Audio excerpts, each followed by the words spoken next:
Hello, and welcome to Season 2 of the IBEX Method podcast. I'm your host, Adam Fouts. We have a lot of great content and guests this season. We have coaches, runners, cooks. We'll also check in with some of our guests from Season 1. To kick off this season, let's go ahead and take a look back at some of the highlights from Season 1. Sit back and enjoy. Well, welcome to the IBEX Method podcast. We're your hosts, Adam Fouts and Steve Beta. And today we have our guest, Greg Sandridge. He's a coach and trainer for MAD. MAD is just something that I created over the years in a bad time that helps me get out of a lot of situations. And by me reflecting and sitting back and realizing what it really was, it was something that I decided to present to the public and share with other people so they could also, have that kind of growth the same way that I did through MAD. Before MAD was even thought of, I was at the bottom of bottoms, I will say. I'll even claim that now, like I said, because I've understood and I've grown from it. It's something that I don't want to ignore. I don't want to forget ever. But like I said, I felt like nothing was going right in my life. I wasn't around my two kids. Like I said, I'm a father of two. I haven't seen them since 2009 before I deployed to Afghanistan. So I think any parent knows what it's like to be away from their kids. So that kind of hardship, dealing with PTSD from the military, dealing with deaths in the family in unorthodox manners, I'll say, it's hard for a lot of people to show strength and still manage themselves mentally, So, I mean, that's sometimes I don't necessarily want to become a beacon. It's something that was kind of placed on me by just how I manage certain things, which is awesome though. But like I said, um, I thought of how I felt at the bottom of bottoms when I was down there. I thought of how I felt, and it wasn't good. It was mad. That's how exactly what I thought of in my head. Those words came in that word came in my head, mad. You know, to break it down into motivated, ambitious, and driven, that didn't come until later. But I really focused on how upset I was that I was in these circumstances and that I was dealing with these certain things in my life. So I thought of I want to make this negative a positive somehow. Like I said, I sat down again. I'm by myself. A lot of times I'm putting these things together and trying to find ways I can make this negative a positive. And, again, the Marine Corps helped me out, believe it or not, from the beginning. The first word is motivated with MAD. And, in the Marine Corps, motivation is almost key. It's almost the number one ingredient, when making Marines almost in a way. So, and ambitious and driven are just two other qualities that I know about myself that I've used those mindsets to get through certain hardships. So like I said, I ended up getting those words together. It had a nice little touch, a nice little ring to it, and then the name stuck. I think it's more than just the name though. It's how I go about showing it. People see the mean faces when I show my pictures, my before and after pictures, the mean mugs. It's almost I want people to know that. I want them to see that face, that seriousness, that is being motivated. It's ambitious and driven. I'm steadfast on my goal. Of course, it's fueled up by those hardships. It's an outlet in a way. It's almost like a fuel to the motivating fire that you have in yourself in a way. Well, I think the biggest question I have is when you were at that lowest of lows, like I couldn't imagine with the PTSD and not being able to see your kids, like where did you start? Like what started it? Like where's that first platform that gets you going in the right direction? I'll say this. I can't remember exactly who I read that said this. Something along the lines of a person will make a change when they're fed up, and I really honestly believe that. I was in a point in my life where things were just so bad. I was in unstable living conditions. I wasn't eating right. So I had a lot of idle time. Okay, so with that idle time, your mind wanders. Um, and I make sure I just keep track of my thoughts, and I pay attention to myself. And that's just something where I felt like I need to make a change within myself. Things are not where I want them to be, and I just made a conscious decision that right now is when I'm going to make a change or make a decision to do things differently than what I've been doing. I wasn't going to accept the circumstances that I was in, granted how unfortunate they were, and even though some of the situations are out of my hands even now. But like I said, in the meantime, I need to do what I can, and that's what I continue to do. So I really like that. Just trying to focus on things that you can't control rather than the things you can. I think that's really beautiful way to go about it.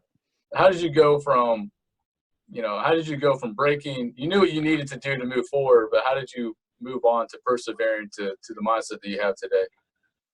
Well, there's a lot of consistency. A lot of consistency. I want to say I had a good support system, but it wasn't always like that. There were times where I really did have to bring strength from myself, and that's really hard. That's one of the things I want to teach people too. That it's not always about your support system. Sometimes you do have to bite down and be real with yourself. Super critical of even what you consider your best decisions. Like I said, we all fall short sometime, and I felt like I was. So I was the one that needed to make the change, not anybody else. I felt that nobody else can want better for me more than I should want better for myself. So again, like I said, and it was hard. I just, maybe there were people at that time that really did have one-on-one conversations with me. And, they told me, man, I feel that you're worth way more than this, or, you have so much potential and so and so. And even though this is happening, this gave me those reassuring words, words of encouragement here and there. And even the people that are in my certain niche now that I looked up to, and I saw them doing things that I wanted to do, and I just felt like, man, I'm trying to do that too, So it's just, like I said, it's just making a conscious decision. I think at the end of the day, there's never really a green light moment that says, like, now's the time to do it. It's gonna be different for everybody, I'm sure. But like I said, once you're fed up, you will make a change. I think that's a serious thing. And if you're not making that change and you're in dire circumstances, I think that means you're settling. So, but again, that's just a personal decision. So. I think you couldn't have said that any better, man. I think the biggest thing that I took away from that was identifying with yourself and just being honest with yourself on what the best you is. I've been there. I'm sure everyone has, when they wake up in the morning and say, all right, I'm not doing this because of this reason, that reason. But deep down inside, they know that something needs to change, and it's not going to change until you take that step and just admit and just move forward with it. The goal for me is to be able to reach other people. I want to reach other people because I know what it's like to be in the situations that I've been in my life. Like I said, if money comes, it comes. If not, it doesn't. I'm not worried about that at all.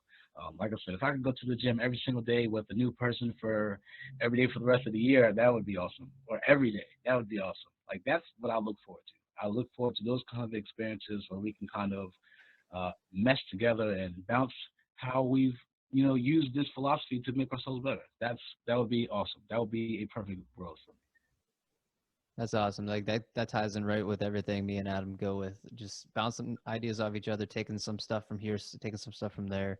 Like, we always refer to all our athletic prowesses as athletic ADD, because we're always all over the place with things. Like, I've jumped anything from powerlifting to Olympic weightlifting. We both ran track in high school together. And it's you could take something from every experience and put it towards something. I agree. Something beautiful about that. And the more people you meet, the more you're going to learn. And even if you don't agree with them, it kind of gives you another perspective. Because definitely. Just because it works for you doesn't mean it works for someone else. Not to cut you off, but I'll use Adam as an example. We served together in the Marine Corps. But for those years to pass, and then just recently to find out that he was competing, that blew my mind. I was so proud of him. I missed the opportunity to be there present. I felt so bad, but I felt so good. I felt so proud of him because I've been watching him for so long and just seeing his transformation, and just knowing a little bit of his backstory and just seeing what he was making make possible. Man, it's just, I don't know, man. And just the way that he gives me accolades. I mean, he doesn't have to, but he does. And I'm just proud of what he does, man. He's just an embodiment of my philosophy, basically. He's mad, motivated, ambitious, driven. The way he works out every single day for that long, whatever he does, being physically active, staying consistent and persistent to his goals. He set out, told himself he was going to do something with even some uncertainties at the beginning. Still striving through and seeing through to the end. That's awesome. I love that kind of story, that kind of testimony. It's going to get my respect every single day of the week. Honestly. Man, I appreciate that. Adam's getting all the hype the last few weeks on the podcast.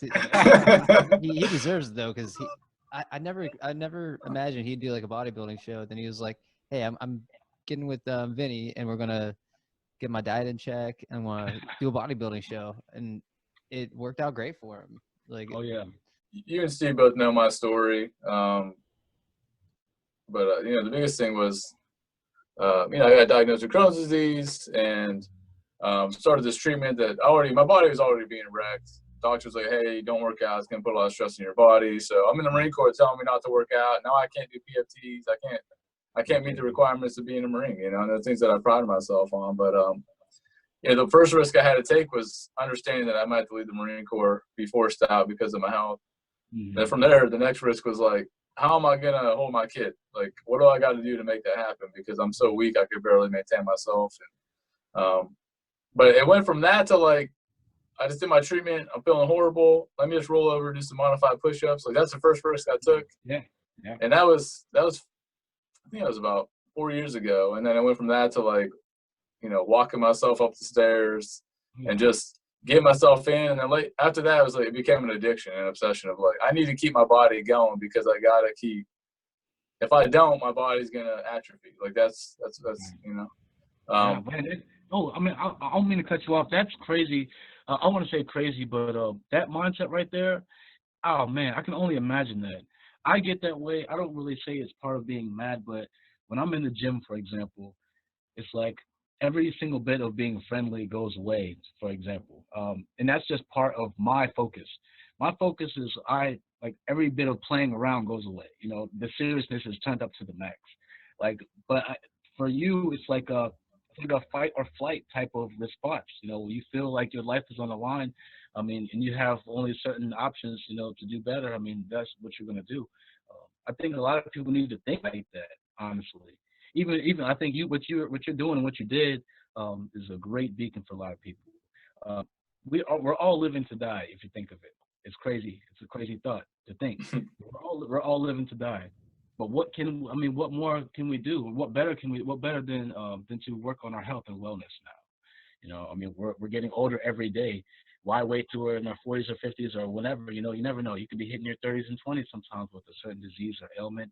But if instead of if you're doing regular maintenance now, you don't have to do so much later. You know, in the event that something happens.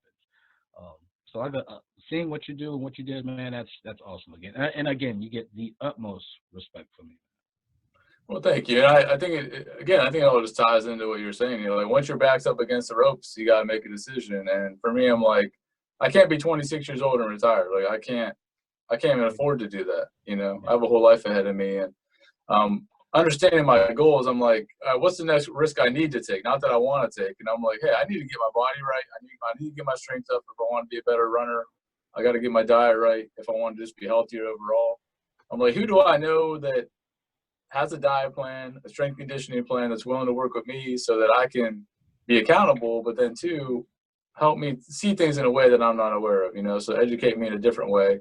And I see with you, like you're using books and you're using others to do that for yourself as well. And I think it's amazing. And I don't know, I've adopted the mad mindset, and I fully believe in it. But yeah, like the idea of taking a risk, I'm like, all right, man, Skinny with Vinny does physique. He does physique competitions. I'll do a physique competition as a testament to what I accomplished for my Crohn's disease, you know. And I'm like, I just want to show what the diet did for me, what my strength conditioning did for me. And I know if I want to be a better runner, I just got to get stronger, you know. So what can we do to make this happen? Like I need to make this happen, you know. So I don't know, man. Again, I think I love it because again, we came from two different places, but the mindset's the same, and I love being able to put a brand to that. And knowing I'm like, hey, that's the mad mindset. Oh my!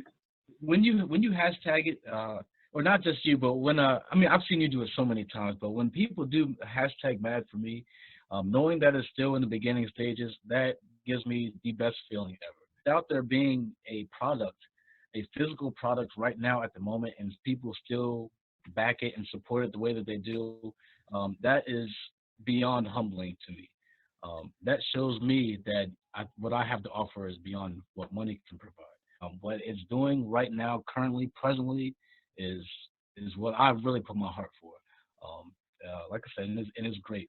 and again, I'm just, it's a very humble moment to just even be on this podcast and think about it. There's not many times I really speak in depth about the brand or what I intend to do with it, or even my implementation of it. Like I said, if given the opportunity, for example, I'd be in the gym 3 times a day, every day, until until my body told me that I need to take a rest day, but that's just me, myself, and my personal implementation. Of course, I want to be in powerlifting, if possible. I have a 425-pound deadlift right now, 135 pounds. It's probably a little more than that now I think about. I'm going to get into the physique like you want to follow my boy Adam's footsteps, man. I don't know, man. Honestly, you already got it. You just got to go on stage and show your, flaunt it. That's it, man. I'm telling you. You're show ready. You never know, man. We might share the stage one day. You never know. I'll be your. Go ahead. We'll get the whole IBEX crew up there. We'll have you, me, Vinny. Oh man, hey, I'm down. I'm even down to even meet up with you guys, get a couple sessions in. That'd be nice. Yeah, I think it's in the works for sure. So the one thing before we get into how can we contact you more about Mad, the one thing I really love too, again, it's a mindset thing, right? Like you're on Instagram, you're on Facebook. You you have owned the angry face on the social networks, and I think it's amazing because again, it's a mindset shift. And again, any post you ever see from Greg and motivated, ambitious, and driven, it's like everybody has an angry face, but it's just showing that they're part of the Mad brand, and I love it. And all of his, instead of getting a like, the best thing you can do for him is give an angry face and show that you love the brand. I think it's. Right. And that alone is everyone's like, well, why are they angry about his posts? It's like, no, it's not about that. It's a nice play on words, I think. I think the whole negative into a positive is what I'm trying to get through to people the most. That whole, sometimes they might hear Mad instead of motivated, ambitious, and driven. So me trying to get them synonymous with each other is basically where I'm at right now. I'm becoming my own billboard in that sense. So by me always doing the mean mug faces, I'm showing that negative, and then my results are the positive, of course. So I guess that's how it's playing together right now. That's awesome, man. You got a great product. You got a great future ahead of you. Keep it up, man. But hey, we're gonna turn it over to you right now. What's next for you? What's coming up? What do you have to promote? All right. Well, this is what I'll say. Just keep eyes on me on social media. Try to take as much from me as you possibly can. Maybe we can talk one day, one-on-one. Maybe that way that I can grow from you the same way that I'm trying to do with others. I'm planning on competing here maybe sometime next year. The end of the year is coming up shortly, so it's not realistic to know that I'll be competing this year. But physique competitions, most definitely. I might need to get in contact with you guys about that. You never know. Some powerlifting also, if need be, maybe after the physique. I can't juggle both of them at the same time, I don't think. I am working on my website still. It is still under construction. I still have apparel in the works, which I did have a couple years back. I just didn't, I kind of took a step back from that. But like I said, I'm just going to wait for the right time, wait to see how this branding and rebranding that I'm going through right now, how it goes. Maybe I might wait until after some of these competitions and see how that does, see if it gives me a little bit more exposure. Work on my social media presence a bit more. Maybe try different, maybe see if I can function with the team. But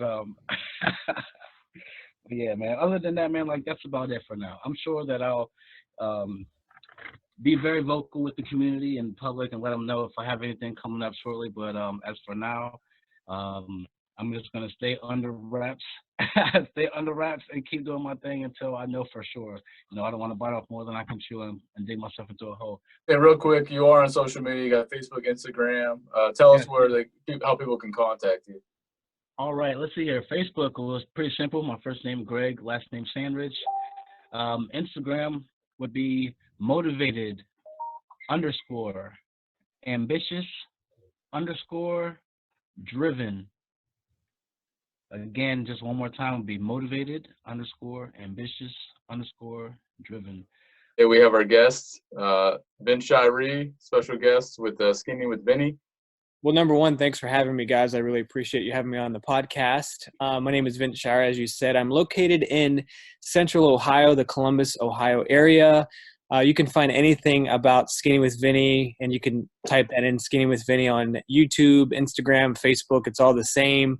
And basically what Skinny with Vinny is a total body type thing, mind, body, spirit, all coming together. So to me, fitness and training and diets are a dime a dozen. You can get on Facebook and see a number of ads with different people offering different types of programs for different amounts of money.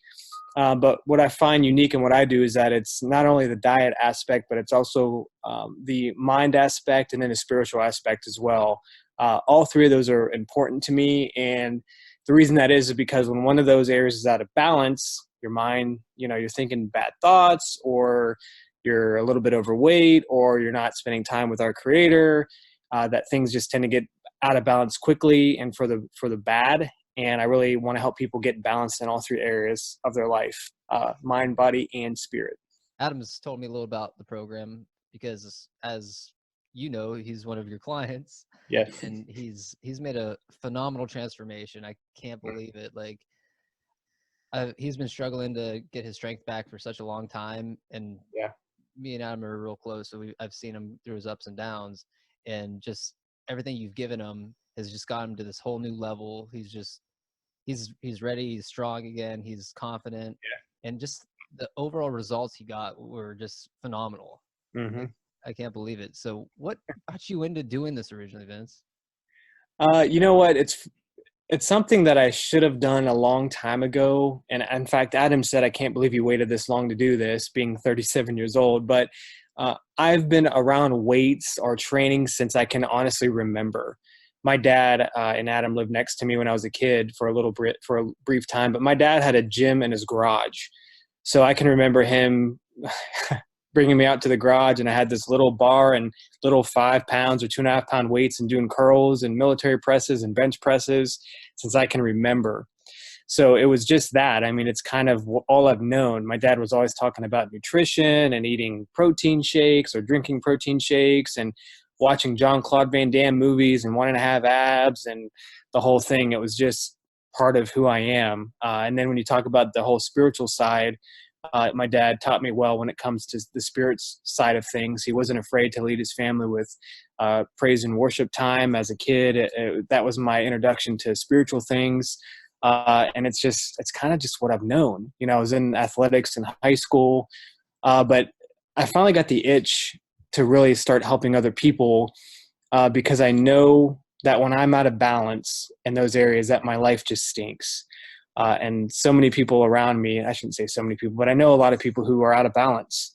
And I want to help them get into balance and all those areas. And I'm still learning through this program and trying to get better at all the aspects. I'm really good at the fitness part, of course, and the nutrition and the diet, but I really want to encompass more of the mindset and more of the spiritual side too. So it's a work in progress, but I think it's going to be great. Awesome. So I want to switch this to you for a second, Adam. What are some of the highlights that you kind of took away from going through Vince's program? Yeah, I think it's a great question, Steve. I think what's unique about Vince's program is everything he highlighted. I don't know, people, I have Crohn's disease, so people are like, oh, you should eat X, Y, Z, you should do X, Y, Z, you should whatever. But a lot of it's like fads. With Vince's program, I usually can quickly learn that what he provided wasn't just like hey, it's actually a 12-week program. We took a little longer because we decided that, hey, like, if I'm going to do this, I'm going to do a physique competition, and that's how we capped it off. But what I quickly learned through first navigating the diet process is that it was something that could sustain me beyond those 12 weeks. So it wasn't just, hey, go ahead and take these pills, go ahead and take whatever XYZ, do some crazy stuff real quick, see these quick results, and never get that again because it's not sustainable. So that's the first thing, and that's something that I need. I need something that's sustainable for my health. So dietarily, it challenged me. The things that when I had real bad inflammation, I couldn't eat. Like I couldn't eat raw meat, not raw meat, but I couldn't have meats. I couldn't have leafy greens, stuff of that nature. But a lot of his diet is based on those things. So you're getting your protein that you need, and so instantly within 3 weeks or 3 days, I noticed that like my body was already changing, like it was kind of flushing out. within 10 days, I noticed that I was getting stronger, that, strength that I didn't have before. And Mm-hmm. it all kind of just pointed to the diet. And then the other thing I loved about his program was that, you do your workouts, I think 6 days a week, and then you get one rest day. That's a time for family. It's a time to kind of regroup spiritually. You kind of feel like, you're falling out, but it is part of that, that overall balance. And I really love that, the fact that he incorporates rest into his program. He did other things where he would, on a rest day, there might be a video. He would give you some spiritual guidance, maybe some financial guidance, or things about, connecting with your friends and your family. So yeah, it was just a very different type of program than what I expected. Most things you think of, again, this is like a lot of hype, but I don't know, it was an incredible experience. And again, I'm still on my journey, and I'm still implementing everything he's taught me. So I don't know if that answers your question, Steve, but it was just very different from what I expected a normal program to be. Yeah, that's great. Like I said, seeing from where you started to where you ended, I know you were struggling with the diet part at first because of your Crohn's and just trying to find what types of foods work for you. I know sometimes you kind of stumbled trying to find which protein sources didn't bother your gut or your stomach. Did Vince help you along with that, or is that kind of something you guys both had to work on as you went through this? No, it was like, hey man, like, you have this program, I have Crohn's disease, let's see what we can do to make it work. Yeah. And I mean, every time I went to go put something in my mouth, I'm like, oh man, I don't know how I'm feeling, So I communicated that with him. He'd encourage me. When we did find that symptoms would arise because of something that we ate, he'd give me different recommendations to get the same results, just a different food source. So we finally, I got to a point where it was like, it went from, okay, what can I have and what can't I have, to, okay, now that I can have these things, let's kind of have fun with my diet and things of that nature. So yeah, he helped every step of the way, for sure. That's awesome. So Vince, when you have a new client come on, what are the first steps you typically take with them? Good question.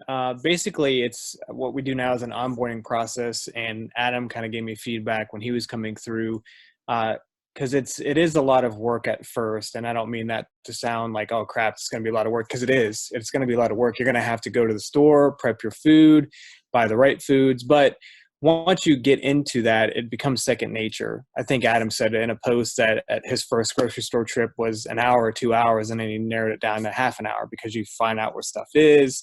But that's part of that onboarding process, is getting the right kind of food, starting to get your mindset right, because it's a lot about your mindset. I ask a lot of questions about why you're doing it, because if you don't have a strong why to do this program, like Adam had the goal of doing the show, or getting healthy, or getting stronger, or losing 50 pounds, whatever the why is, if you don't have a strong why, then you probably more than likely won't succeed, because when it gets tough 3 weeks into the program and you don't feel like prepping the food, or you just want to have pizza with your coworkers or go out for beers or whatever you're doing, if you don't have that why in the back of your mind, if you don't have a picture up on your fridge, or a scripture on your rearview mirror, or whatever the case is, whatever works for you, you're probably going to give in to those temptations. So as we begin, we're going to do a lot of mindset kind of recalibration to get you focused on the goal and get you to that finish line, and then learning about food and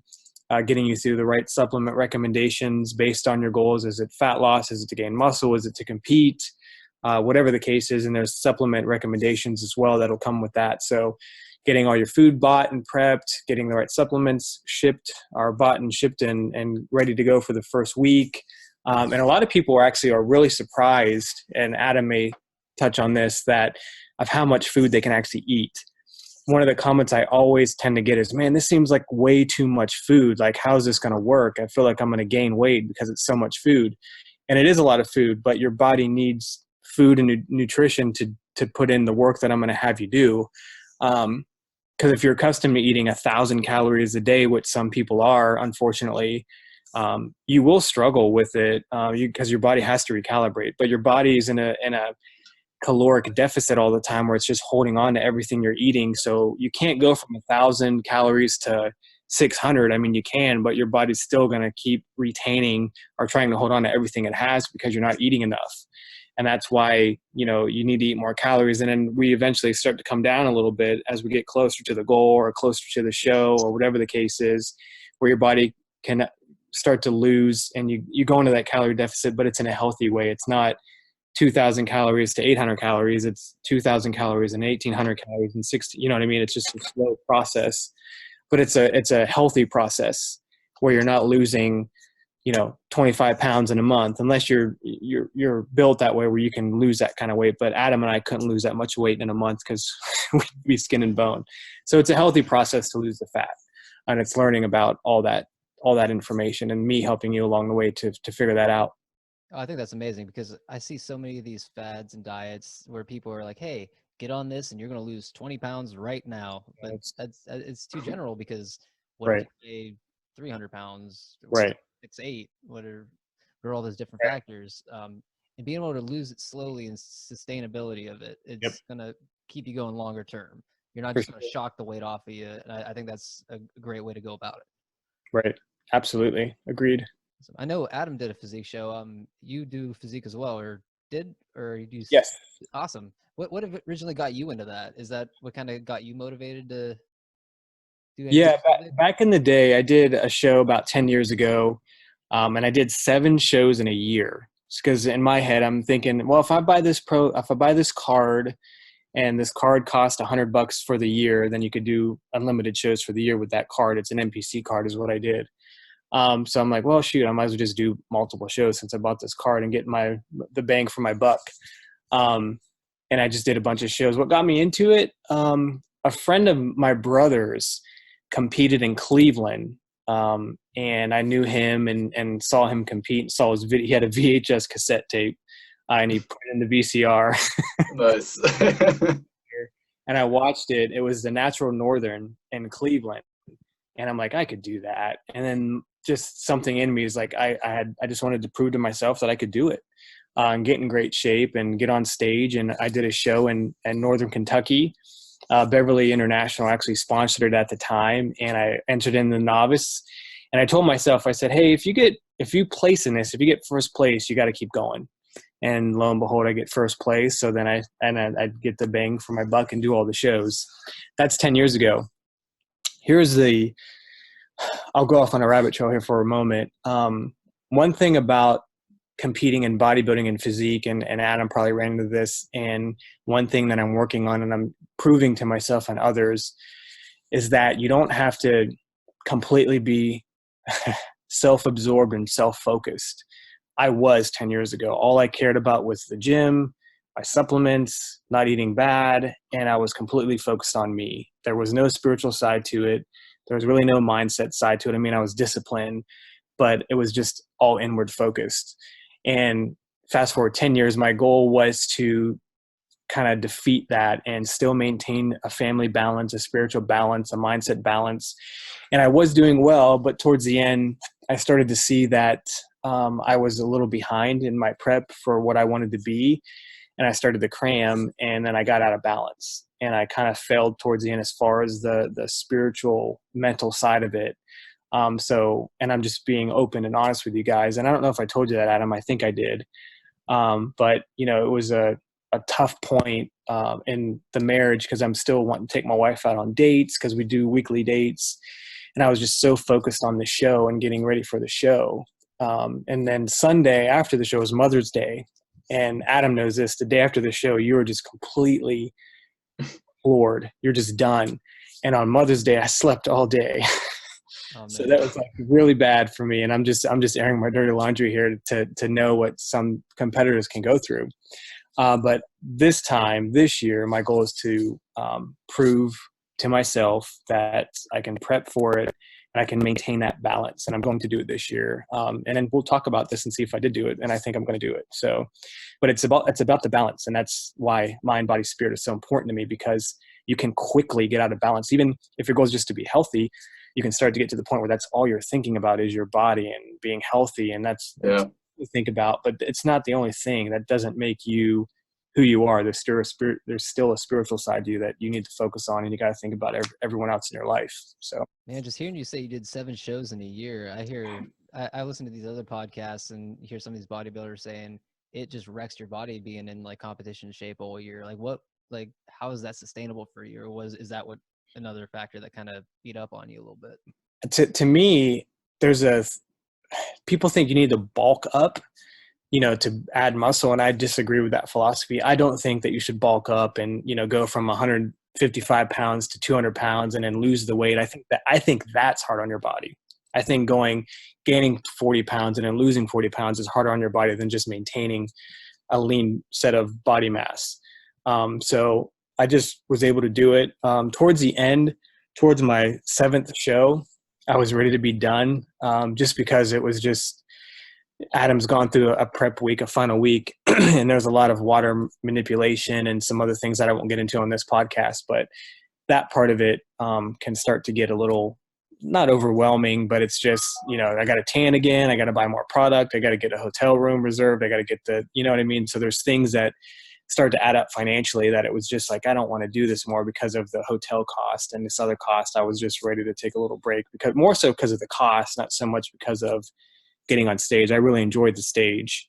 I have fun on stage. Most guys get up there and they're like stoic and serious and don't want to move around. I'm like, you guys, you just worked for 12, 16 weeks and gave your whole all, and you get like 5 minutes on stage. Let's have a good time. And let's, I don't know. I just think you should smile and just take it all in and get the most out of it. I'm sure Adam did that when he was on stage, but stage is fun. So that's all stuff we're looking for, man. Like it's just exciting to hear the process and all the different errors that come along with it, because so much out there on YouTube and so many podcasts, it's all the good. You don't hear about the bad. You don't hear about the struggles. And I think that's very important for people to hear. Yes. How you're able to get through that. Mm-hmm. And having good friends around you. I'm a big believer on, birds of a feather flock together. So, who you're surrounding yourself with will play a big part on keeping you accountable, not only with your diet, but with your marriage and with your family and with your kids and with your competition and eating the right foods. That's why I'm very picky on who I surround myself with. And to be honest with you, this might sound like a negative, but even who I'll coach in the program. There's people who reach out to me and I'll take them through some questions, and I quickly see that they're just not a fit for the program. And why they're not a fit? Because, they'll say things like, I'll talk about working out and they have no desire to go to the gym or work out or do anything. They just want to lose weight. It's going to take hard work. If you don't want to work hard, then we're not going to be a good match, because I expect out of my clients hard work, because that's what it takes to maintain a level of fitness that I know people are really looking for. But it takes hard work for anything. To have a great marriage, to be a good dad, to get promoted at work, whatever the case is, it's going to take hard work to do that. So it's just important to maintain that level of consistency and know that to master your marriage or to master fitness, it's going to be really being consistent and willing to put in the effort. I like what you were saying about the support system too. I know me and Adam kind of bounce things off each other almost every day or every other day. You'll just send me a general like, hey, did chest and arms today, or how far he ran, or I'll send him what I did. And it's just really fun to get into that and fully encompass everything. And Absolutely.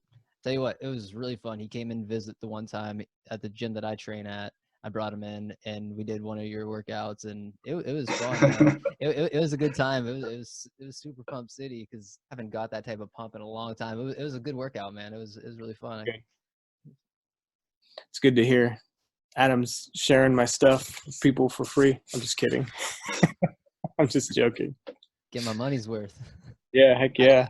This much free. No, he felt the pain. He paid for it for sure. Yeah, you mentioned the word consistency. I know that's meant to be the main topic of today. So as I look at just what Skinny with Vinny is, and just kind of recap real quick. So when I heard the term Skinny with Vinny, I thought like, oh, it's a weight loss program. But what I learned is that being skinny means you're kind of leaning out, but you're also gaining muscle mass, which I thought was pretty cool. So my weight didn't fluctuate, but my proportion between my waist and my shoulders changed drastically. So it gave me a new perspective on what skinny meant. Really just like a lean, so to play on words. But going to the concept of consistency, yeah, you're obviously all about the balance of everything, right? So your mind, body, soul, your family, probably your finances, Yep. your workouts. So what does consistency look like for you? How do you define it? How would you encourage others to be consistent in what they do? Yeah, a lot of it I think would depend on your personality, what God's gifted you, and just ask him like, hey God, how can I stay more consistent in my diet? I love having fun, or I really care about my kids, or I got to be the best. So ask him what he could do to maybe to stay more consistent. He'll answer that prayer because he always does. And whatever he says, that will probably enable you to stay consistent, and then having the right people in your life to hold you accountable. Whenever I start to get lax, like I'm in between shows right now, and there's times where I'll come home at 4 a.m. because I work night shift currently, and I just don't feel like eating a protein shake. I want to have a big bowl of potato chips.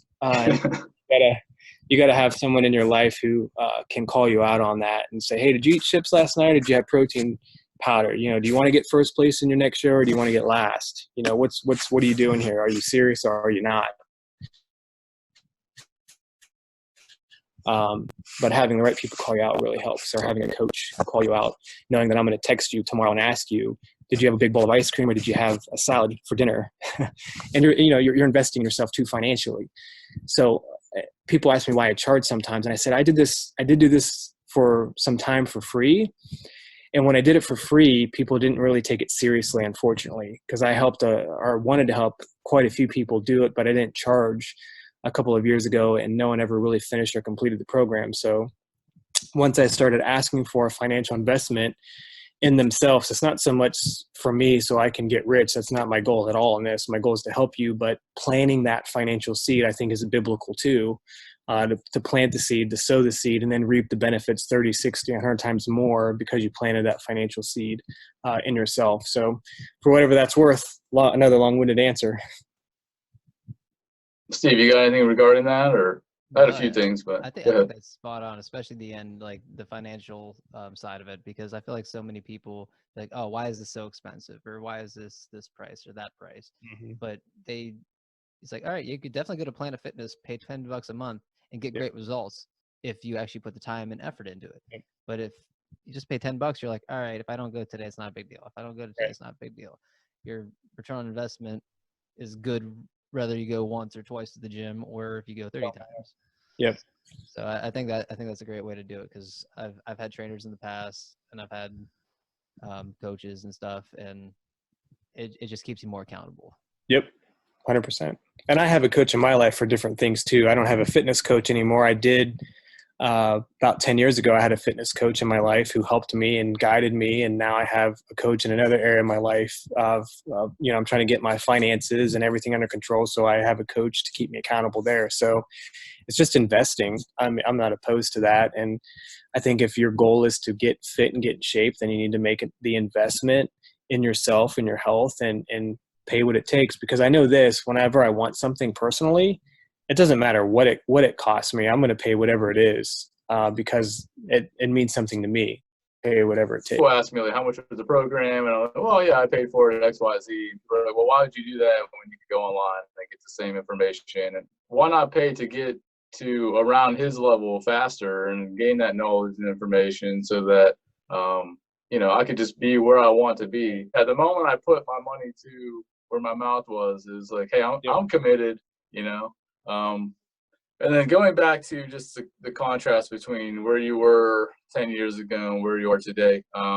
You mentioned consistency and balance. So it sounds like you're being consistent, not with just your workouts, but with your spiritual time, your time with your family. Now that you have that balance and you have that consistency, how has that impacted not just you, but your family and those you come in contact with? I didn't want to talk to you. To me, I didn't have time for that. I was so out of balance, so self-focused that I didn't even want to help you learn anything, even no kind of trick. Or I'd see people working out wrong and wouldn't say anything because, and again, I'm telling on myself because the balance was lacking. But when you have that consistency, it just makes you feel better. Your wife knows she's going on a date with you this week. Your kids know that they can count on you. and you're just that rock for your family of consistency. And then having that balance is key. If you don't have the balance from personal experience, life just, you might look good on stage, you might do well, but inside, mentally, you might be depressed, or what's this all for anyway. What's next for you, Vince? What are your goals coming here forward soon besides the show? Anything? Of course, having more people join Skinny with Vinny and helping more people change their lives. I mean, Adam's now of a list of a few dozen people who have done the program and have seen great results. He wasn't the biggest loser simply because he didn't have that much weight to lose, but he was my first person who's actually done the program and competed, which is pretty cool. That'll have a special place in my memory, and for us, that he went through the program, competed on stage, and then and succeeded and won a trophy, which is a big deal. So just growing Skinny with Vinny, getting better at honing in people spiritually, mentally, and then of course on the fitness side and the nutrition in their body as well, because people just feel really confident when they're healthy and in good shape. You just do. I mean, plus when you're healthy and in good shape, it just leads to other things being better. I mean, you could play with your kids on the trampoline for 2 hours like I did today and not feel like you're going to die. You can go for a walk with your wife. You can, you're more appealing to your spouse sometimes. I mean, some people say that sounds probably superficial, but I don't know. I want to look good for my wife. I want her to look at me, and women probably aren't as visual as men, but I still want to look good for her. So there's that aspect of it too. And then you just have more fun when you're in better shape in other areas. And I'll just leave it at that. Yeah, Vince, thank you for your time. So let's kind of recap. How can people hear about Skinny with Vinny? What platforms can they find your information on? Is there an email? Is there anything that they can contact you? Just Sure. point of contact. Yeah, Skinny with Vinny on Facebook, Instagram, YouTube. Just type in Skinny with Vinny and I'm going to pop up. You can also type in skinnywithvinny@gmail.com, and you can send me an email there as well, and you can find me there. And I'd be happy to even answer any questions. And just feel free to like the Skinny with Vinny Facebook page. You're going to get recipes, some free stuff on there, mindset tricks, supplement recommendations. I mean, a lot of stuff is available to you on that page as well, on Instagram, Facebook, and YouTube. Welcome to the IBEX Method podcast. This is Steve Beta and Adam Fouts. We're your hosts today. And today we have strongman athlete and Titan Support System sponsored athlete, Richie Lights Out Stout. Welcome to the show, Richie. Yeah, thanks for having me. Welcome. So let's just start into it. Like, what got you into strongman? Like, that's not the most common thing to be involved with. So I'm really interested to hear how someone gets into something like that. Yeah, so I was playing club lacrosse at Youngstown State. I needed something else to do. And I was working out up in Niles at World of Fitness, the old gym up there in the Pine Tree Plaza. And a couple guys up there competed locally in Pittsburgh the year prior, and they had some of their own equipment. And I'm like, it looks kind of interesting. Maybe I'll give that a shot. Then I kind of talked to them a couple times, and I got to work in with them. And I did a show about 6 months later. I practiced for a little while and just fell in love with it from there. And that was back in 2010. So I've been doing this for a little while now, but just fell in love with it and just kind of kept going with it.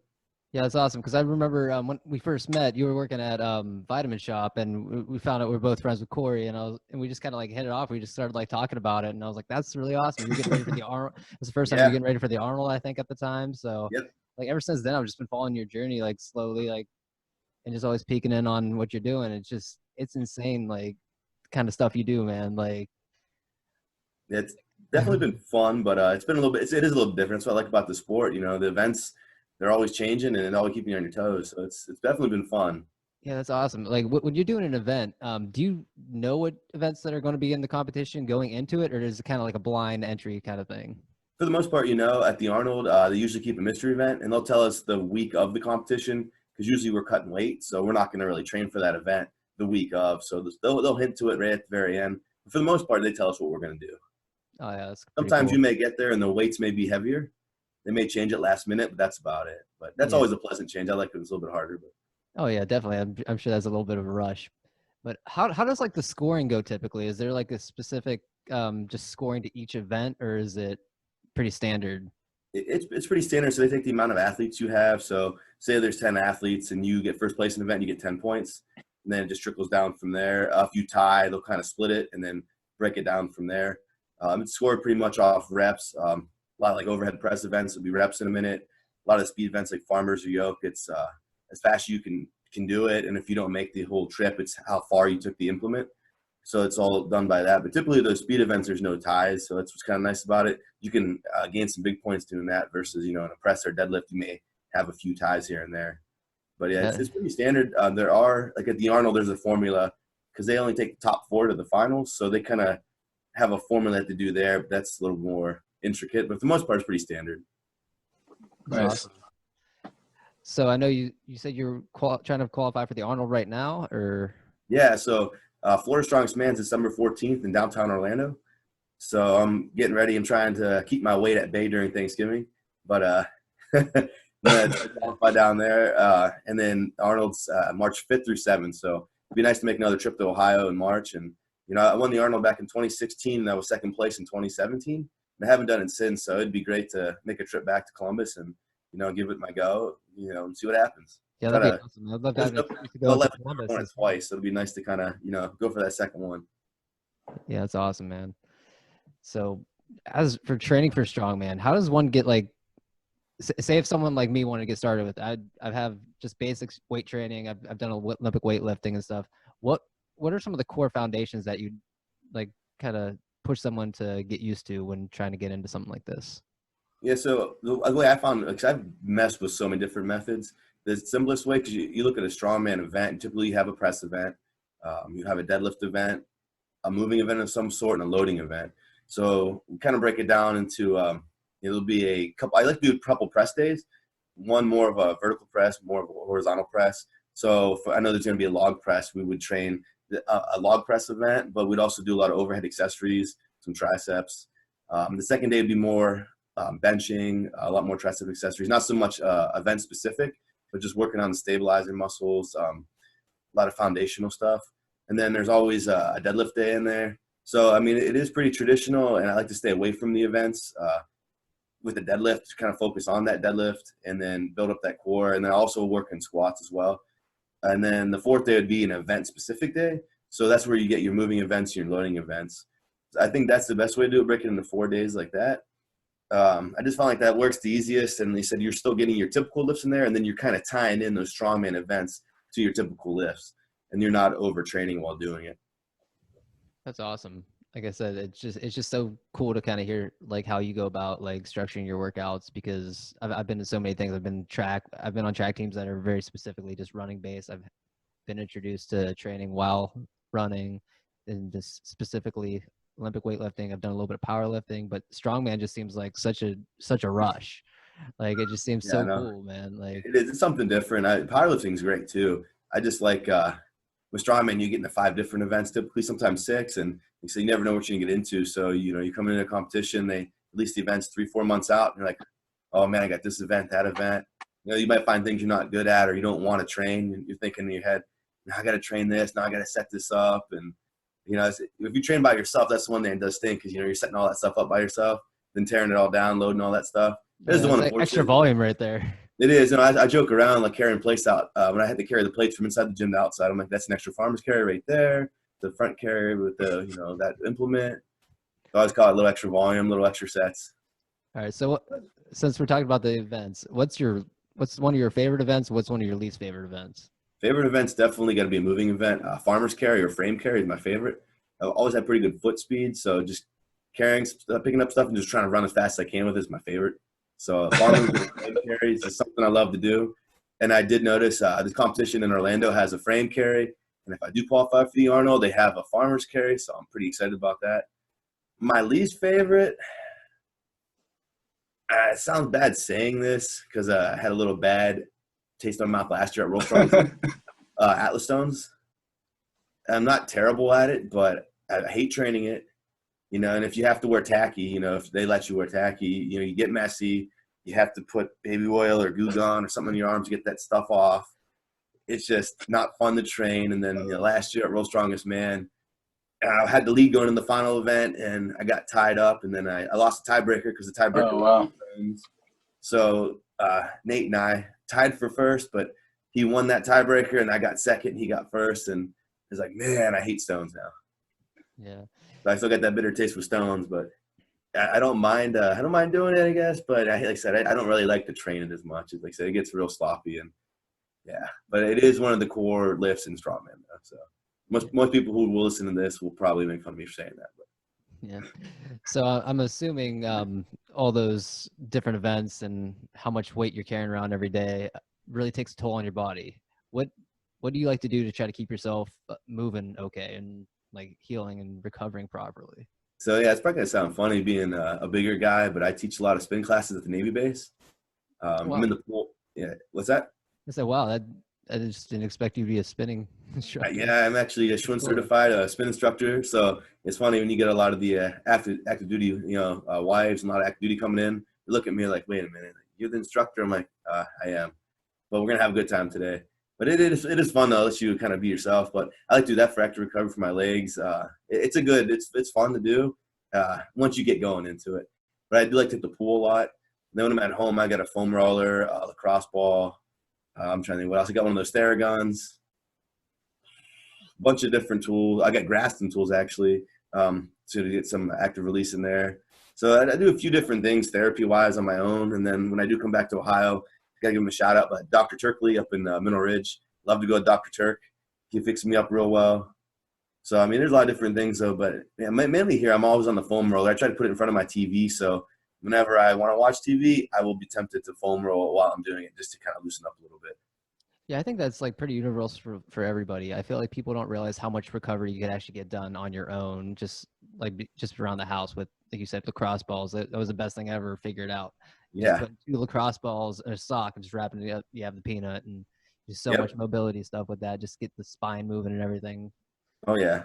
People think you have to like go to all these fancy things. I mean, all the fancy stuff's kind of fun and cool, like these massage therapists once in a while, and then everyone's like obsessed with cryo now and stuff like that. Yeah. One thing I thought about, but I just couldn't go through with it. I was like, no, there's a lot of other things I could do to, just get the same kind of result. Yeah, cryo's expensive, man. I was like checking it out. I was like, I could just freeze up in an ice bath for a lot cheaper than $40 a pop. That's what it kind of seems like it is. Yeah, that's what I resorted to actually before the competition. I'm like, I'm just gonna fill my tub with ice. It's a lot cheaper and you're gonna get the same result. And then when I'm done, I'm home already, so I can just kind of keep going. Yeah, it sucks for a little longer, but it's like, who cares? Like, if you're doing that anyway, it's kind of like a mental game too. Yeah, that's it. Yep. Yeah. So, as for nutrition, like, what's your diet like? So, right now we do a lot of carb cycling, depending on what the intensity of my workout days. So if I'm working out a heavier day, like event day, or if I'm gonna do my squat and deadlift day, I'll eat a lot more carbs on those days. My 2 press days, I eat a good amount of carbs, but not as much. And then on my non-workout days, we'll go low carb. So 3 days I don't work out will be about 100. Well, right now about 120 grams of carbs. I think about 185 protein and around 60 grams of fat. And it's a little bit lower calorie rise, around 2,000. But we try to get me be around 190 right now, because when I cut down to under 80 kilos, it's 176. And I was walking around when I first started for this last competition at 205. So I was a little bit heavy. So we kind of had to get me down a little bit drastically. But for the most part, I've been eating anywhere from around 2,000, 2,200 calories a day, which doesn't sound like a lot, but it does push me through. We'll have days where I pump it up a little bit more. But we found that, switching out the amount of carbs I eat per day, depending on the intensity of my workouts, has really helped out. And I've kind of adapted that a little bit better versus just having certain set macros each and every day and then adjusting each week. Because it's hard to kind of time up when you want to eat, what you're going to eat, like your amount of carbs. A lot of times I felt like like last year, I ran out of gas during the big workouts, getting closer to the competition. So I was more carb depleted, and we're still trying to do some pretty high intensities. And it was just getting hard. And after I do my main lift, I was just done. So I feel like what we're doing now works a little bit better. And I think that works just because you can kind of load up and pre-plan a little bit better. But the nutrition, we kind of cycled through a lot of different things. But so far, it's worked pretty well, the way we've carb cycled for this last competition. Yeah, with carb cycling, do you mainly carb cycle just because you're constantly trying to like maintain that, like fluctuate that weight so you stay underweight, or does it make you feel better when you're carb cycling even if you are at your weight? Okay. For the most part, just keeping my weight in check, but I do feel pretty balanced compared to doing some of the other styles. Right now with me trying to do the Arnold and everything else, if I get to that, we're trying to keep it where it's at, though, just so I get comfortable training around a body weight of 190, 193. And then that way we don't have to really drop a lot of weight. But I know with the holidays, it may be a little unrealistic, especially Thanksgiving and Christmas coming up. But it's one thing we'll kind of look into when we get there. But definitely like to keep the weight a little bit, a little bit lower. And I think once we get that nice, balance, it'll really pay off versus trying to cut down dramatically like I did earlier in the year when I had to come down from 205. It was a little bit of a shock to the body. It took a few weeks to kind of recover to get back to it. And then once I kind of balanced it out around, I think I was about 193. I felt pretty solid, and my body's kind of, okay, we're good to go. I'll be honest, this last weight cut was one of the easiest ones I ever had to make. I was kind of shocked. Like when I jumped on the scale, I was actually under by a couple pounds. I was like, oh, I'm way too light right now. But a lot of credit to my coach for this last cut. He really had me ready to go. And that's the worst part, though. Like you said, cutting that weight, and no fun on that.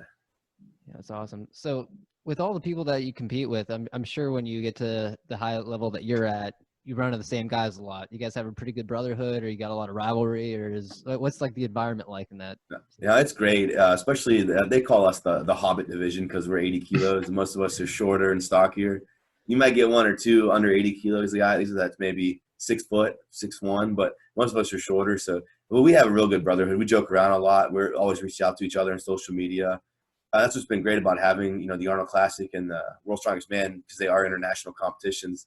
Met a lot of great guys from different countries. Still keep in contact with Carl over in Australia, a couple guys, Danny over in England, just a couple people in Canada too, keep in contact with. But met a lot of great people just through the international events, and then even in the States, the up and coming new athletes, and a lot of them too. Don't even realize, a lot of guys in Florida up and coming, go to competition. You're like, wait, you're in Florida? Like, why have we not trained? Or even in Ohio too, a couple guys I didn't know of in Ohio coming out. It's good to see.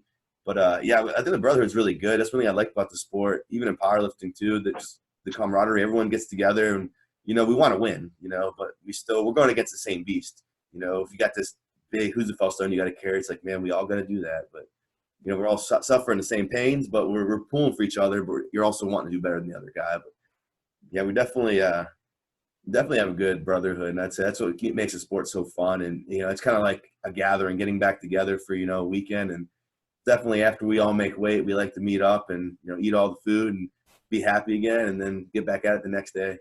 So with qualifying for the Arnold, is there just certain events that you have to go win to qualify for that, or is there different ways you can qualify? There's a couple ways.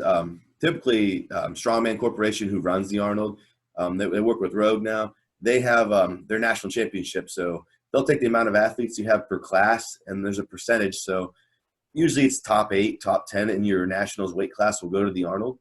So I wasn't able to go to the Arnold or go to nationals this year because World's Strongest Man, I think, was a month apart from it, and I didn't want to do 2 competitions a month apart. So I just chose World's Strongest Man. But there are they call Platinum Plus competitions. So they're really heavy local competitions, and the winner of each weight class gets an Arnold invite. And that's what this one is for Strongest Man. So it's a really heavy show. It's actually a pro-am as well. There'll be some pros there.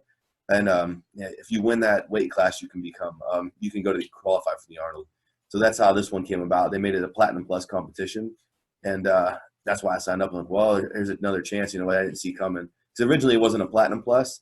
They just announced it about 3 weeks ago that it was going to be. And that's what grabbed my attention. And I was like, well, let's do this. Let's give it a shot. Those are your 2 ways. And if you win the Arnold, you automatically qualify for the next year as well. So back in 2016 when I won it, I didn't have to compete at all the following year. But I still went to the Nationals. But if you are the winner, you automatically come back. I mean, obviously it takes a lot of discipline, sacrifice. So what is like the mindset in preparing for something like the Arnold or a Strongman? And then what's your mindset when you're in it and you're competing? Really, I'm pretty calm prior to a show. Even when I get there, I'm kind of sometimes I feel like I need changes, but I like to be just calmer, kind of like a training atmosphere. Because I train, usually I'm training with friends or I'm at work, and pretty calm, relaxed at first, warm up, just go through the motions. But once they get out there and start warming up, start turning up the tempo a little bit, maybe I'll put some music on, try to get in the zone. And that's when you start, visually start seeing everything. Okay, this is where I'm going to be. That's the implement we're going to use. This is the lane I'm going to be in. I always like to look at my lane assignment so I know where I'm going to be at exactly.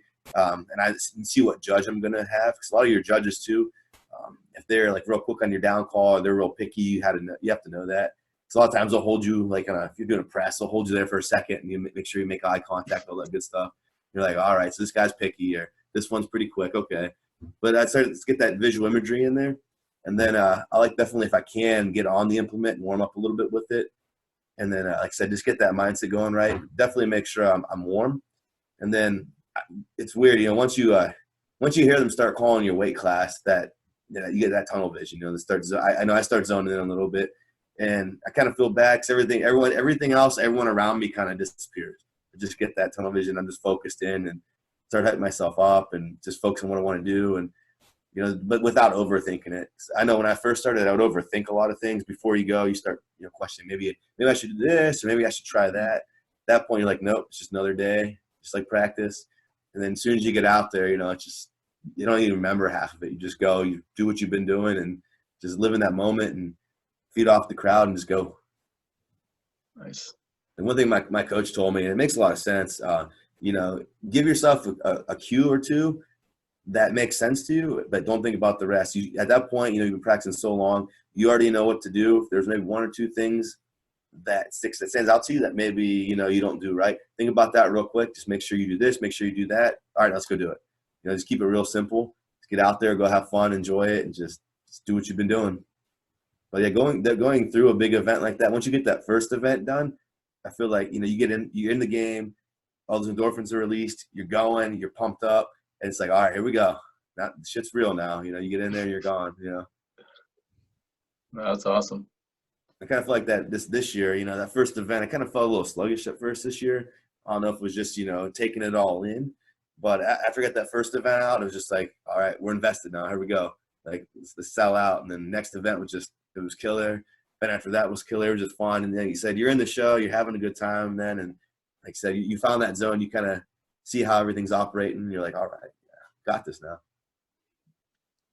Going back That's to the awesome. competitions real quick, how much time do you have in between like different events usually? Is it spread out decently? It's usually pretty spaced out. That's one challenging thing is kind of spacing out your day, because at World's Strongest Man, there's only 2 events per day. So even before we started, all the women went first. So even though it starts at 9, I probably wouldn't get out there. I know our weight class is probably like more 10:15, 10:30. So timing up, how you're going to eat, drinking, if you want to drink some caffeine, some pre-workout, when you're going to take that. Not to do too much before you get out there, but make sure you do enough. Usually this, like I said, if we'd hit 10:30 with the first event, we'd probably be back out there till 12:30. You usually get like an hour and a half or so in between, because a lot of times they have to tear down the first event, depending what the second event is, have to set it all up. Then you have to bring all the weights out. So it takes a little while to change it up. But a lot of promoters are real quick at it. And big events like the Arnold, they have the space, so they're in and out pretty quick. But it still takes a little bit of time to run through all the weight classes. Typically, it's the lightweight women, middleweight women, heavyweight women. Then you get into the lightweight men, middleweight, heavyweight men. So you have a lot of classes to run through. So yeah, I said once you get going, you kind of see how each promoter is going through it. But typically, you have at least an hour or more. Typically, more than an hour in between your events to get going. Some events like World's Strongest Man, when you get to the finals, there's only a top 10 in each class, so it goes a little bit faster. But for the most part, those big events, when there's qualifiers, you have 25 per weight class. It takes a lot longer. And Wow. they said you'll have a little bit of time in between. Definitely bring snacks, and they said make sure you're staying hydrated. I mean, I always see you having so much fun on Instagram and getting ready for these competitions. You're always rocking your striped shorts, always Yeah. referencing clowns. What's with the clowns, man? I love it. But what kind of drew to the idea of like, all right, clowns, let's do this? Yeah. So when I was in Niles, we wanted to come up with a name to kind of honor traditional strongman. So our name was the Circus Freak Strongman, and it kind of went back to the origin of the guy with the handlebar mustache lifting the barbell over his head with one arm. So we kind of made shirts, and we had a circus tent. We had that guy on the back of the shirt, and it was pretty cool. And we kind of rolled with that for a while. And then when I moved down to Georgia to work for the Navy, I was like, man, I'm not with these guys anymore. But we still wanted to keep the team name alive. So I was like, I kind of want something different, but with the circus theme. And I always loved Tim Curry and the movie It. Yeah. And it was always a funny slogan, beep, beep, Richie. And everyone joked around with me saying that. So I kind of adopted that, rolled right in with the circus theme. And, we kind of got different clowns drawn up. And I kind of went with that logo. And then after getting, some publicity after the Arnold in 2016, Titan Support Systems made me a custom belt, and we had the clown put on it with my nickname, and that kind of just stuck from there. And then that was it for the clown. Then the striped shorts was a different story. I got those made up in Ohio. When I was first started competing, I wanted something funny that was like a circus tent, like circus trunks, like actual trunks they would wear back in the old days. But I wanted something silly, and I didn't want red and white because Indiana Hoosiers, they have the red and white striped pants. That was kind of my idea, but I'm like, we wore black and white, so we got to go with black and white stripes. So those shorts, my buddy got them made for me, and some lady, what she did was she just took old cloth. So I had a normal pair of white shorts, and she took old black cloth and she sewed them on by hand. So it's really thick, like pieces of cloth sewed on by hand to just a pair of white shorts. So they're actually pretty heavy shorts in the sense of they're bulky, because everything on there is hand sewn, and it just looks, I don't know, it looks like something that belongs in strongman. It's just completely, like I said, it looks completely ghetto rigged, but it's funny as hell. And I was like, yeah. And when he gave them to me, he's like, these are garbage. I'll throw them away. I won't charge you. I'm like, no, this is what I was looking for. Something silly as shit. It's awesome. And said, it's just cool. And she hand sewed everything on. I'm like, dude, I got to keep these. Yeah, so custom, like no one else has that. Like that's something special. That's awesome. That was it, because it's not just a typical pair of shorts. Like I said, it's kind of like two pairs of shorts, because you have a pair of shorts with just a bunch of fabric from another pair of shorts, like hand sewed on there. And after that, I'm like, yeah, I'm doing this. And I wore them to, I think it was Oil City. I went to Pennsylvania, Oil City, PA, and I competed at a local show with them. I debuted them. I think it was 2012. And it just stuck with me ever since. Everyone's like, the shorts. They call them, I hear Beetlejuice, the pirate shorts, everything. And I'm like, yeah, you can't miss me if I'm out there now. You get the shorts. But I only wear them in competitions. I'm afraid to wear them any other time. I don't want them falling apart or anything. And like, I got to try keeping them around for a few more years. That's awesome, man. And that's awesome. I didn't know they Titan made you that custom belt. That sounds awesome. How'd you meet up with Titan Fitness? So I took a job in Corpus Christi, still working for the Navy. And we got some belts made for the active duty guys for our gym. So we went down to Titan Support Systems, because they're actually in Corpus. And we were there talking, and my boss had mentioned that, yeah, Richie, my fitness coordinator over there, he just won the Arnold. And he looked at me, he's like, you're like 190 pounds. I was like, well, they have lightweight. They do have lightweight weight classes, the amateur world championship. He's like, wait, you won? I was like, yeah, I won. He's like, do me a favor, send me some videos. He's like, are you local? And I told him, yeah, I just moved here. He's like, okay, and you work for the Navy? I'm like, yeah. He's like, send me some videos, what you've done. He's like, we can provide you possibly with sponsorship. He's like, we'd like to get into strongman. He's like, that's what we're looking for. So I sent him some videos of the Arnold, what I've done, and just profile what I do at work, what I do with the Navy guys, and kind of just started talking, and they offered me a sponsorship, and I was like, wow, that's pretty awesome. And we kind of just went from there, like a little bit of the right place at the right time, but yeah, it was pretty awesome. They were looking for some strongman athletes, and I was right there, and I just had some success at the Arnold, and I'm like, okay.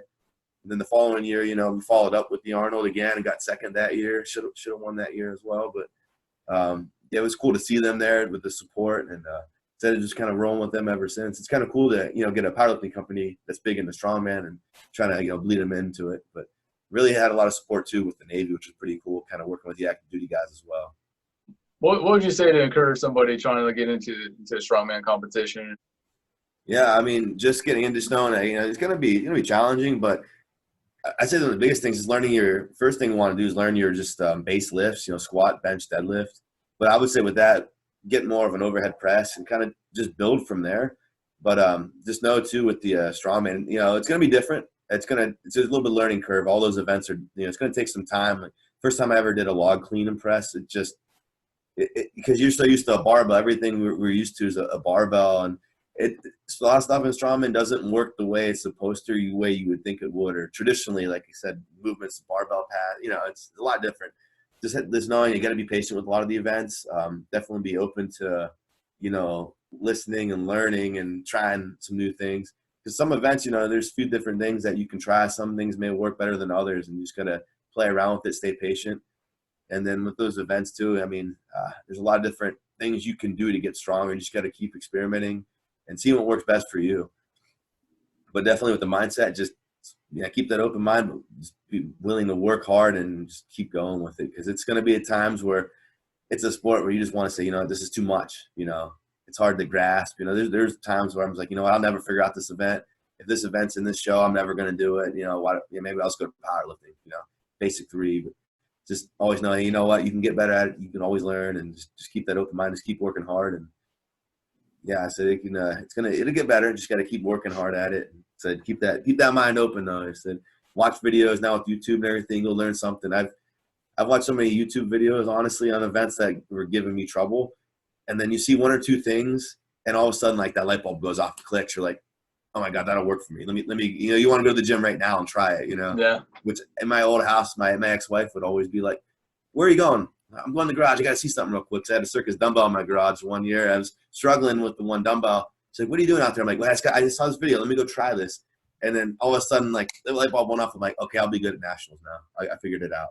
But like, it's one of those things you have to put research into, and then, you know, see what works. You know, a lot of the mechanics are the same, but it may be 1 or 2 little minor adjustments that make that difference to like, wow, okay, that made sense. That makes sense now. Then we kind of be tied into any sport, really. You know, it might be 1 or 2 cues that don't make sense, but you kind of change the verbiage or just kind of how you're doing it, and then all of a sudden that, you know, athlete would be like, oh my God, like that makes sense to me. So yeah, just always be looking for, you know, those different cues and those different ways of lifting, and sometimes, you know, it might go off way. Just constant improvement, I guess. Understanding your weaknesses, looking for where to grow. Yeah, definitely train the weaknesses. That's what you want to do. So many strongmen, or I would say a lot of powerlifters come over to strongman, and they may have a great squat or a great deadlift or a great press, whatever it is. Might have a good event or 2, and they'll probably win those events, but they don't want to train those weak events. Train those weak events, and it's a lot more fun to see the improvement. But 2, when you go to these shows, you know, you'll be like, all right, like, I don't have, you know, you got to be well balanced. Be like, okay, I'm good to go. I got feel comfortable and balanced out, and gonna go rock the show now. And even if you don't win, if you PR and, you know, you did the best you could, and you're like, you know what, I could only move that Hooserville stone 100 feet in practice. I just did 250 feet. That's PR. I'm happy with that. You know, that's growing. You know, that's growth, and then, you know, you're improving. Yeah, that's awesome. Richie, if people want to look you up, where can they find your information? So Instagram, Lights Out Stout 77, and then Facebook, just Richie Lights Out Stout. Those are the main 2 outlets. Most of the time I'm on Instagram, just posting stuff, and then what I do with, you know, the Navy and everything like that. So kind of cool to watch. Definitely like working with them, trying to post what I can with for the active duty as well. So cool stuff. Yeah, that's cool. Steve, you got anything else?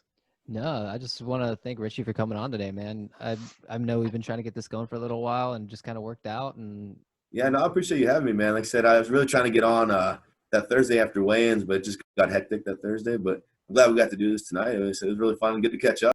I hope you enjoyed some of those highlights from season 1, and I want to officially welcome you to season 2 of the IBEX Method podcast.